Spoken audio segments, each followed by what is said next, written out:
Estoy muy contento de que podamos reunirnos una vez más para predicar y escuchar la palabra del Señor. Ciertamente es necesario que el pueblo de Dios se reúna a escuchar la palabra de Dios por el medio que sea. Si bien no podemos reunirnos físicamente, pero Dios nos ha permitido vivir en un tiempo en la historia en donde la comunicación es mucho más fácil, ¿ok? Y al mismo tiempo tenemos que luchar con los desafíos que este tiempo de pandemia nos presenta, pero también tenemos que tomar las oportunidades que este tiempo nos presenta. Y esta es una de esas oportunidades en que a lo largo de cualquier lugar podemos escuchar la palabra de Dios a través de nuestros dispositivos, ¿ok?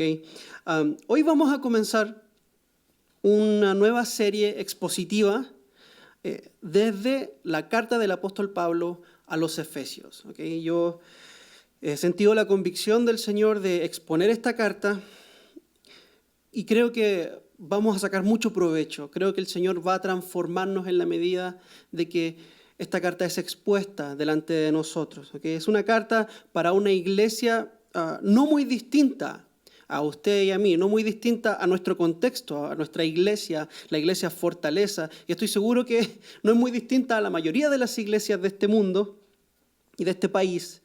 Así que creo que el apóstol Pablo tiene mucho que decirnos a nosotros hoy en el siglo XXI a través de la carta a los Efesios. Así que si usted tiene su Biblia dispuesta ahí física o en una aplicación en su teléfono, lo voy a invitar a que abra su Biblia en Efesios capítulo 1. Vamos a comenzar en el versículo 1 y vamos a leer los primeros 2 versículos. Hoy voy a hacer una introducción, voy a tratar de contextualizar un poco la carta, hablar un poco acerca del autor, de la audiencia y del mensaje principal que rodea a esta carta tan hermosa, y con eso vamos a cerrar el día de hoy. No va a ser una exposición muy larga, pero sí quiero que nos vayamos con algo. Quiero que nos vayamos entendiendo cuál es el mensaje central que el apóstol Pablo está entregando a su audiencia. Quiero que entendamos que el apóstol Pablo escribe un mensaje particular, un mensaje específico, con un propósito específico. Él quiere lograr algo con su audiencia. Entonces quiero que nos llevemos eso, la idea central de la carta completa y el propósito del autor, porque es muy claro que el apóstol Pablo tiene un propósito que él quiere lograr con su audiencia. Él le pide al Señor, le ruega en oración que el Señor haga la obra que Dios ha puesto en su corazón y por la cual lo ha enviado a escribir esta carta a los Efesios. ¿Okay? En última instancia entendemos que no son nuestras palabras las que transforman las vidas de las personas, y el apóstol Pablo entiende eso. No son sus palabras las que transforman, sino que es la inspiración de Dios detrás de las palabras. Igualmente, al yo pararme acá, hermano querido, no son mis palabras las que transforman su vida, sino que es el poder de Dios actuando a través de la exposición de la Escritura y moviendo su corazón a creer y santificarse. ¿Okay? Usted porta el Espíritu de Dios si ha puesto su fe en Jesús, y ese Espíritu produce la santificación. ¿Okay? Entonces, yo como predicador me voy a agarrar del propósito de Pablo y lo voy a tratar de trasladar a nuestra era. ¿Okay? Y tratar de producir el mismo propósito, el mismo efecto que el apóstol Pablo quiso producir en su audiencia. Voy a intentar, por la gracia de Dios, producirlo en usted. ¿Okay? Con mucha humildad, porque yo no estoy ni cercano a lo que fue el apóstol Pablo.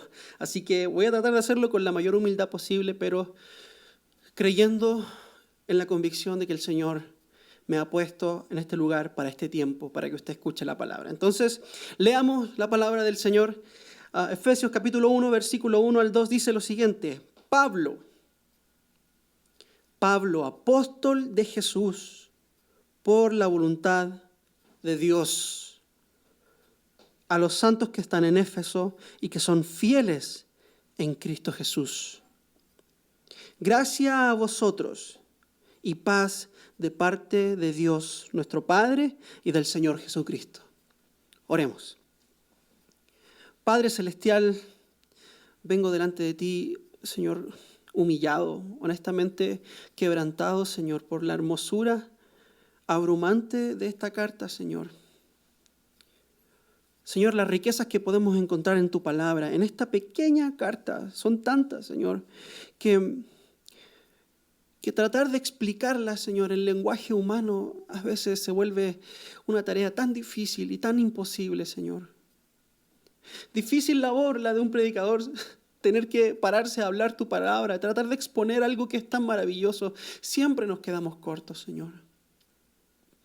Pero yo confío en el poder de tu gracia actuando en mi vida, Señor. Que soy barro, que soy polvo, un saco de polvo al cual tú le has dado vida y le has dado identidad y le has dado dignidad, Señor. Y te pido que uses mi vida para la gloria de tu santo nombre y para el beneficio de mis hermanos que hoy escuchan este mensaje. Padre, tu palabra jamás volverá vacía. Y tu palabra tiene el poder de santificarnos y hacernos más como tu Hijo Jesucristo. Ese es nuestro deseo, nuestra meta, Señor. Que tú nos transformes, que quites, Señor, más del mundo en nuestro corazón y pongas más de la vida de Cristo en nosotros. Y sabemos que eso solamente es la obra de tu Espíritu por medio de tu palabra. Por eso, danos oídos para oír y un corazón para obedecer. Todo esto te lo pido, Señor, en el nombre de tu Hijo Jesucristo, nuestro amado Salvador. Amén y amén.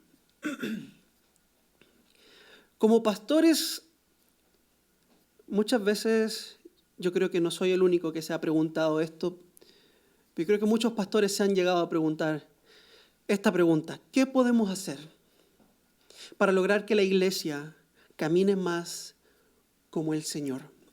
¿Qué podemos hacer para que los miembros de nuestra congregación se santifiquen más y se separen del mundo y puedan vencer los pecados que los acechan día a día? ¿Qué podemos hacer para que nuestros hermanos tomen decisiones más conforme a la voluntad de Dios? ¿Qué podemos hacer para que los matrimonios sean un reflejo del Evangelio, en donde el esposo ama a su esposa como Cristo amó a la iglesia y donde la esposa se somete a su esposo así como la iglesia se somete a Cristo? ¿Qué podemos hacer para que nuestros hermanos, en lugar de ser imitadores de las modas de este mundo, sean imitadores de Dios? ¿Qué podemos hacer para que nuestros hermanos sean fortalecidos en el poder de Dios? ¿Cómo podemos lograr una congregación más parecida a Cristo? Y si lo llevamos al plano más personal, yo creo que muchos de nosotros nos hemos preguntado: ¿qué puedo hacer yo para ser más como el Señor? ¿Qué puedo hacer yo para vencer el pecado que me aqueja? ¿Qué puedo hacer yo para imitar al Señor? ¿Qué puedo hacer yo para fortalecerme en mi vida cristiana? ¿Qué puedo hacer? Porque veo mucha debilidad en mí. ¿Qué puedo hacer? Es una pregunta muy real en la vida de los hermanos individuales, pero créame, en la vida y en la mente de los pastores, esta pregunta está siempre presente. ¿Cómo podemos influenciar la vida de nuestra congregación para su santificación y para la gloria de Dios? Y hermanos, yo creo con todo mi corazón de que este es el mensaje de Pablo a esta iglesia, y esa es la pregunta que también Pablo se hace, pero yo creo que Pablo tiene el asunto más o menos claro. ¿Okay? Pero es la pregunta que todo anciano se ha hecho, y es la pregunta que trata de responder este libro. Pero antes de responder la pregunta, me gustaría hablar un poco acerca de los detalles de esta carta. Entonces, quiero hablar en primer lugar acerca del autor de esta carta. Y en el versículo 1 se nos presenta el autor de esta carta. Dice Pablo. ¿Cuál Pablo? El apóstol de Cristo Jesús. ¿Okay? Por voluntad de Dios. Conocemos a Pablo, sabemos quién es Pablo, lo conocimos en Hechos capítulo 7, en la escena terrible, triste, del martirio de nuestro hermano Esteban, el primer mártir de la iglesia. La Biblia nos dice que Esteban, lleno del poder de Dios y del Espíritu Santo, predicaba a Cristo, pero produjo la envidia de los judíos y con calumnias lo juzgaron y lo ejecutaron ese mismo día. Y dice que sus verdugos, los verdugos de nuestro hermano Esteban, aquellos que le arrojaban las piedras para quitarle la vida, pusieron sus ropas a los pies de un joven llamado Saulo. Y al principio del capítulo 8 se nos dice que Saulo estaba completamente de acuerdo con que se ejecutara a Esteban de esa forma tan terrible. ¿Okay? Más adelante aprendemos que Saulo era un fariseo. La excelencia de los estudiantes de la ley, no así en cuanto a su práctica era bastante pobre de la ley. Ellos disminuyeron el estándar de la ley para seguir sus propias tradiciones, pero eso es otro tema. Aprendemos que Pablo era un hombre muy celoso de la ley, por lo tanto él consideraba que los cristianos eran herejes. Y Pablo emprendió una cruzada de cacería en contra de los cristianos. Y aprendemos en el capítulo 9 de Hechos de que en su camino a Damasco, a la ciudad en donde él iba a apresar a los cristianos, él se encuentra con el Señor Jesucristo. El Señor se le aparece en el camino con una luz resplandeciente, una luz poderosa, y le habla y le dice: Pablo, ¿qué te pasa? ¿Por qué me persigues? Pablo, ¿no te das cuenta que estás golpeando puñetazos en contra de la roca? Dura cosa te es dar cosas contra el aguijón, relata Pablo más adelante, que es lo que el Señor le dice. Es como que el Señor le estuviera diciendo a Pablo: Pablo, te está dando cabezazos contra la pared y no vas a derribar la pared, vas a destruir tu propia cabeza. Pablo, yo soy Jesús a quien tú estás persiguiendo. Y Pablo inmediatamente entiende: esto es real. Jesucristo realmente resucitó. Jesucristo realmente es el Señor. Jesucristo realmente es digno de que yo le entregue mi vida. Y inmediatamente Pablo le dice al Señor: ¿qué quieres que haga, Señor? Y el Señor lo llama a Pablo a ser un apóstol suyo. Y eso es lo que vemos acá. Pablo se presenta no como fariseo, Pablo se presenta no como de la tribu de Benjamín, Pablo no se presenta como el estudiante erudito excelente que era, estudiante del gran rabino Gamaliel. No, Pablo se presenta simplemente como un apóstol de Cristo Jesús. ¿Qué significaba ser apóstol? Ser enviado. La gloria de Pablo no consistía en sus credenciales religiosas, la gloria de Pablo no consistía en su conocimiento, la gloria de Pablo consistía en que el Señor Jesús lo había tomado y lo había mandado a predicar. Listo, eso es todo lo que yo quiero que ustedes sepan de mí. El Señor me tomó y me mandó. Yo soy un enviado, nada más. Yo soy el mensajero, el emisario de Cristo Jesús. Y esa es toda la credencial que necesitamos saber de Pablo. ¿Por qué? Porque el apostolado de Pablo no es voluntad de hombre, sino que es voluntad de Dios. Y su testimonio lo ratifica. Su testimonio lo confirma. Pablo es un enviado de Dios. Y si Pablo es un enviado de Dios, entonces tenemos que escucharlo. Tenemos que escuchar sus palabras, porque lo ha enviado el Señor mismo. ¿Okay? Él es un embajador. Él es un misionero enviado por Dios. Hermanos, Pablo es el apóstol sufriente. Todos los apóstoles sufrieron, hermanos. Todos los apóstoles sufrieron martirio por Cristo, excepto Juan, pero todos sufrieron persecución. Pero de ninguno se relata tanta persecución como del apóstol Pablo. De ninguno se da tanto detalle de los sufrimientos por causa del llamado de Dios a su vida como se relata en la Biblia los sufrimientos del apóstol Pablo. Encarcelado, azotado, naufragó, perseguido, apedreado, insultado, rechazado, burlado. Y todo eso bajo la mera convicción y la gran convicción de que su llamamiento era la voluntad de Dios. Al punto, hermanos, que esta carta que Pablo está escribiendo en este momento, él la está escribiendo desde la cárcel. Más adelante en Hechos vemos que Pablo viaja a la ciudad de Éfeso. ¿Okay? Y ahí se queda por los siguientes 2 años trabajando con un grupo de hermanos que querían conocer al Señor. Pablo establece esa iglesia, la hace crecer, desarrolla líderes, ancianos, una iglesia firme, una iglesia sólida. Y llegado el tiempo, Pablo se despide de los ancianos con un dolor en su corazón, porque él les dice, nunca más me van a volver a ver ustedes. Yo me tengo que ir a Jerusalén.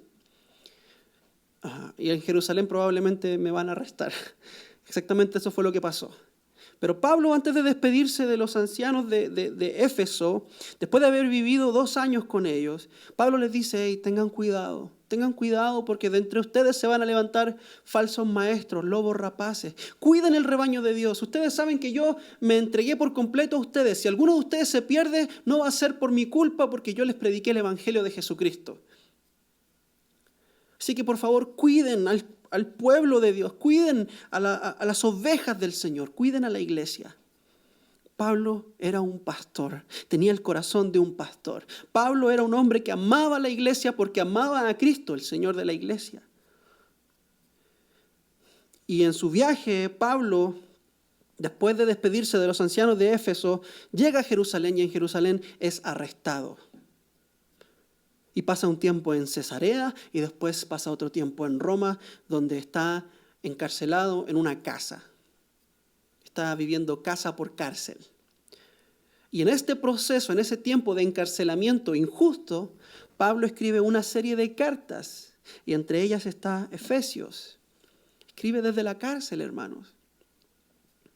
Hermanos, solamente podemos tener este tipo de convicción de seguir predicando el evangelio, de seguir con nuestra vocación cuando sabemos de que nuestra vocación ha sido dada por Dios. No podemos, hermanos, permanecer con la certeza y la firmeza con la que Pablo permaneció si no sabemos que fue el Señor mismo el que nos llamó. Difícil es tratar de caminar el caminar cristiano si usted no tiene la certeza de que el Señor realmente le salvó a usted y lo trajo hacia usted y lo adoptó como hijo. Es importante tener convicción. Pero no es eso lo que quiero hablar hoy.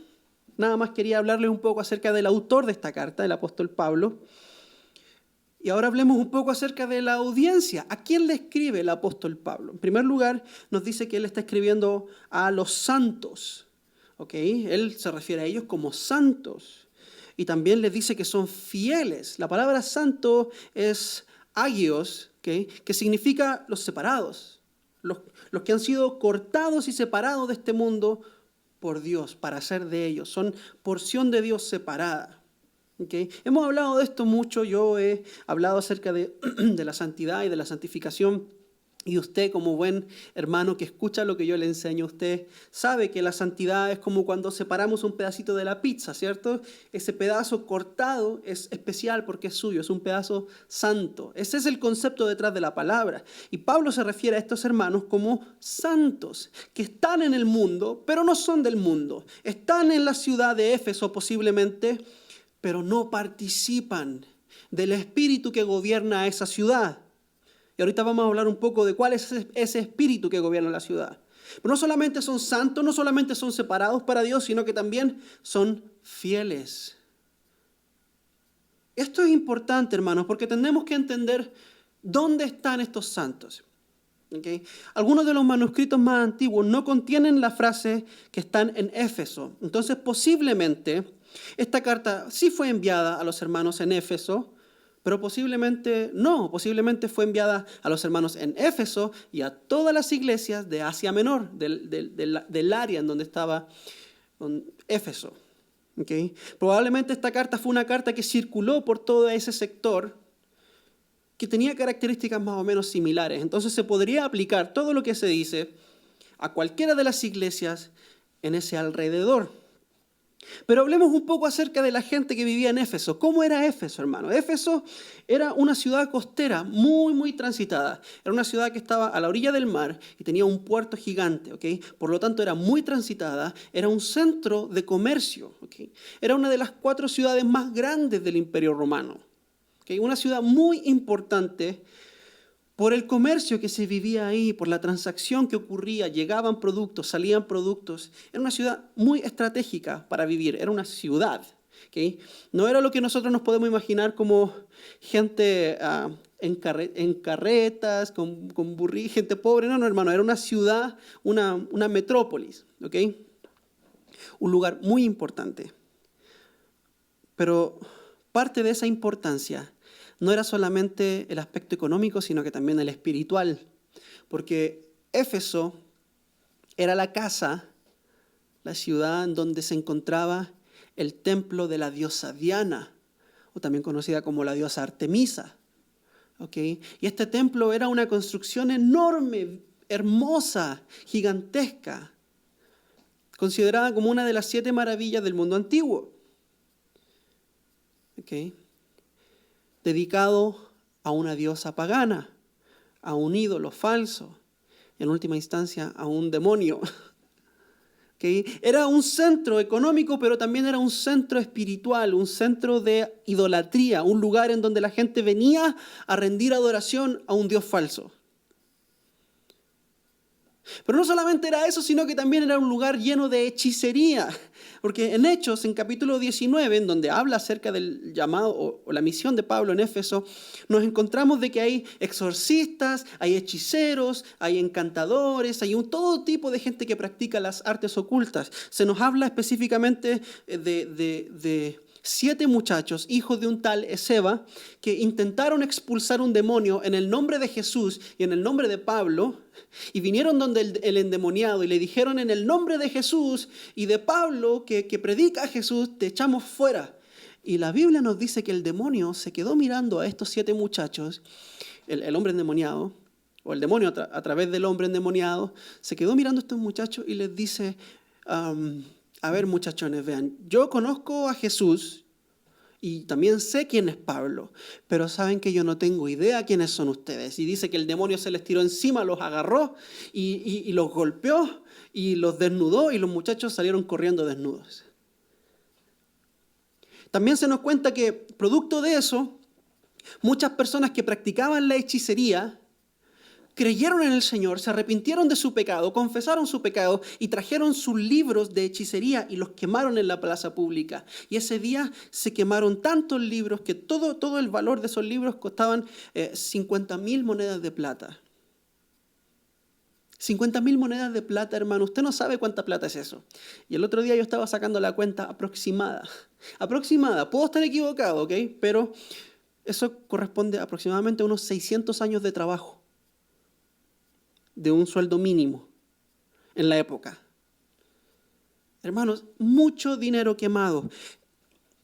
Era un centro de hechicería y muchos hechiceros se convirtieron al Señor ese día. ¿Ok? Entonces vea, Éfeso, un centro de comercio muy transitado, por lo tanto mucho pecado, un centro de idolatría y un centro de hechicería. Ese era Éfeso. Y en medio de todo ese caos, ese pecado y ese desorden espiritual, Pablo se refiere a estos hermanos, a los cuales él le escribe, como santos y fieles. Hermanos, estos hermanitos de Éfeso eran un respiro de aire fresco en medio de la contaminación espiritual que había en Éfeso. Eran el descanso para todo aquel que buscaba al Señor en medio de una ciudad contaminada. Y muchas veces, hermanos, nosotros ponemos excusas. Es que yo no puedo seguir al Señor porque es que en mi trabajo, vieras, siempre están contando chistes groseros. Mi jefe siempre está diciendo bromas que nada que ver. Y mi familia siempre están chismeando, y yo no puedo seguir al Señor así porque mi entorno es muy hostil. Hermanos, vea, los hermanos de la iglesia de Éfeso vivían en un entorno súper hostil, y aún así Pablo se puede referir a ellos como santos y como fieles al Señor. Qué testimonio más hermoso, hermano. No pongamos nuestras circunstancias como excusa, porque aquí vemos hermanos que no están poniendo sus circunstancias como excusa y podrían hacerlo, pero aún así son fieles al Señor. Pero son fieles por algo. Y esto es lo que quiero ver ahora, como introducción. ¿Cuál es el mensaje de esta carta? ¿Cuál es el mensaje que el apóstol Pablo trata de transmitir a su audiencia? Volvamos nuevamente a la pregunta que hice al comienzo. ¿Cómo podemos lograr que la iglesia sea más parecida a Cristo? ¿Cómo podemos lograr cambios permanentes en nuestras comunidades y en mí mismo? ¿Cómo puedo hacer para separarme de este mundo y para ser más como Cristo, para parecerme más al Señor, caminar imitando más a Dios?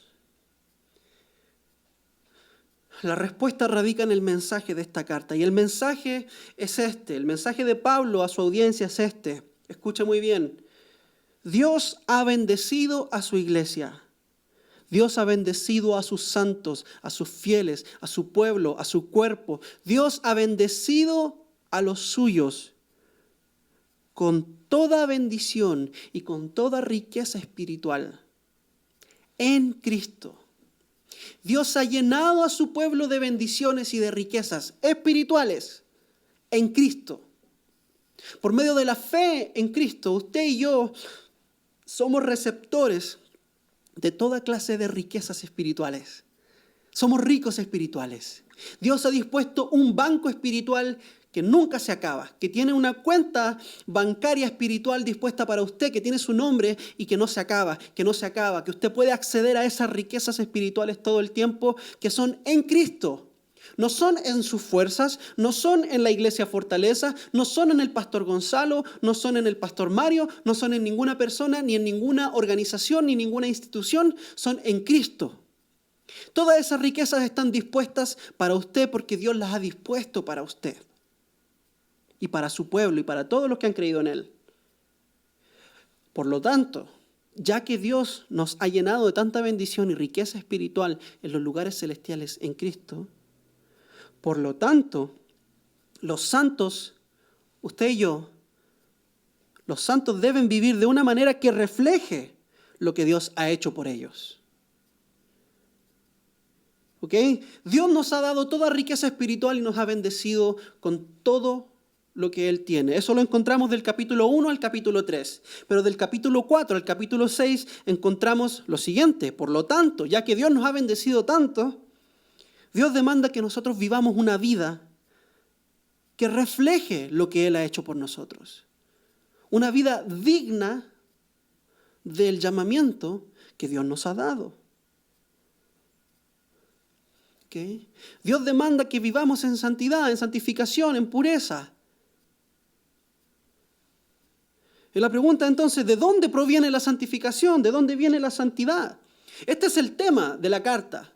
Dios nos ha bendecido, Dios ha hecho algo por nosotros en Cristo, ha entregado a su Hijo para morir en la cruz, para hacernos receptores de toda bendición espiritual. El Evangelio de Jesucristo, Él nos ha entregado la salvación, riquezas espirituales, etc. Un montón de riquezas que las vamos a desglosar durante el tiempo de la exposición de este sermón.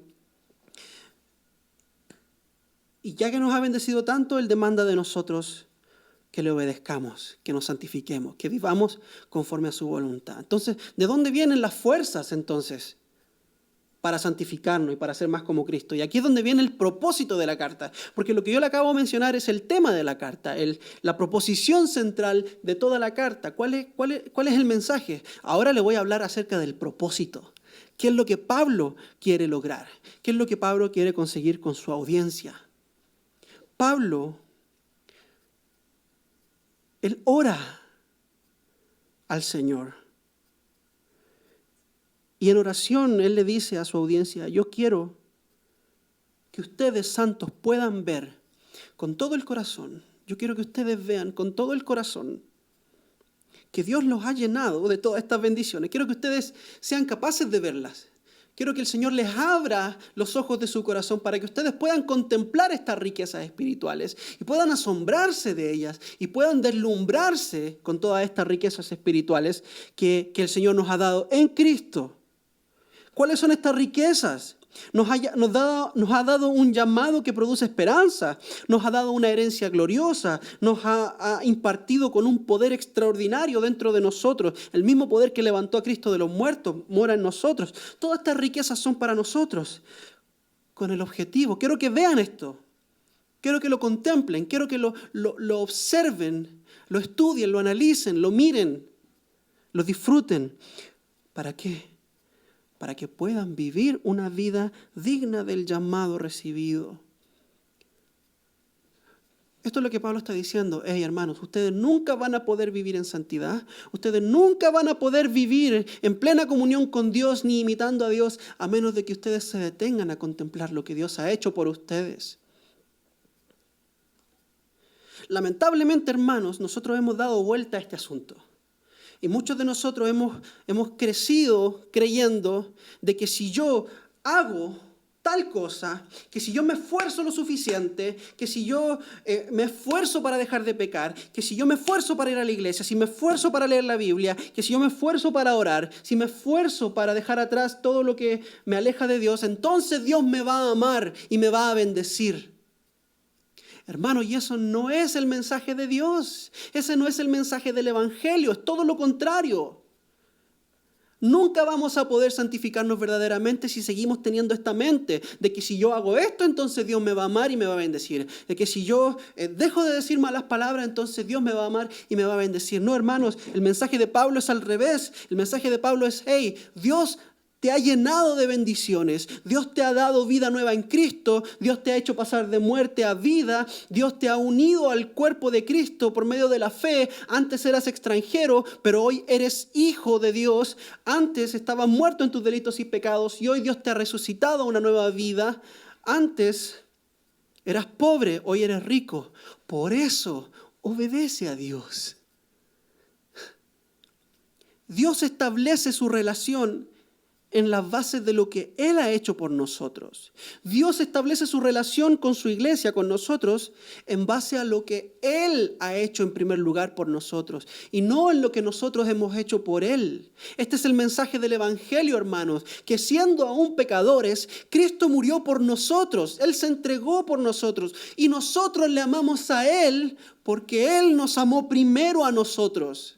Nuestro amor no es más que una respuesta a lo que Él ya hizo por nosotros, que fue amarnos. Cuando éramos imposibles de amar, cuando éramos indignos de recibir amor, Dios nos amó en Cristo. Por lo tanto, entonces, recién ahí, una vez que hemos contemplado su amor, una vez que hemos entendido que el amor de Dios ha sido incondicional para nosotros, una vez que hemos entendido eso, entonces podemos comenzar a caminar hacia la santidad. Podemos comenzar a caminar una vida imitando a Dios. Hermano, y esto no es nada nuevo. Así fue como el Señor comenzó su relación con el pueblo de Israel. Vaya conmigo, por favor, a Éxodo 20. Éxodo capítulo 20, versículo 1, 2 y 3. Vea qué maravilloso. Éxodo capítulo 20, versículo 1 dice, y habló Dios todas estas palabras diciendo, escuche, yo soy el Dios, el Señor tu Dios, que te saqué de la tierra de Egipto y de la casa de servidumbre. Aquí Dios está estableciendo su relación con su pueblo. Aquí Dios le va a dar los mandamientos a su pueblo. Dios le va a dar los 10 mandamientos a Israel. El versículo 3 dice, no tendrás otros dioses delante de mí, y etcétera, y vienen los mandamientos. Pero vea, Dios antes de darle los mandamientos a su pueblo, Él establece lo que Él ha hecho por ellos. Dios no le dice a su pueblo, hey, obedezcan estos 10 mandamientos y entonces yo los voy a sacar de Egipto. No, Dios le dice primero, hey, yo soy el Señor tu Dios, yo soy tu Dios y tú eres mi pueblo. Yo te saqué de la tierra de Egipto y de la casa de servidumbre. Esto es lo que yo he hecho por ti.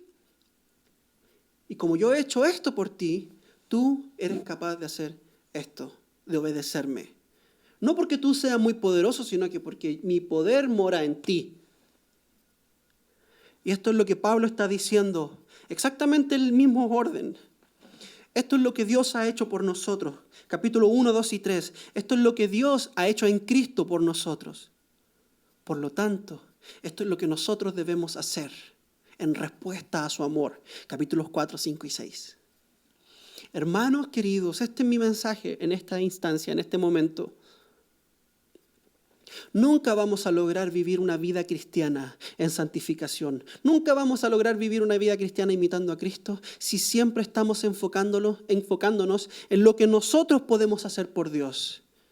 La única forma de lograr vivir una vida cristiana fructífera es enfocándonos en lo que Él ha hecho. Como dice el apóstol Pablo en el versículo 2, 19, 18, capítulo 1, versículo 18. Pablo dice, mi oración es que los ojos de vuestro corazón sean iluminados. ¿Para qué?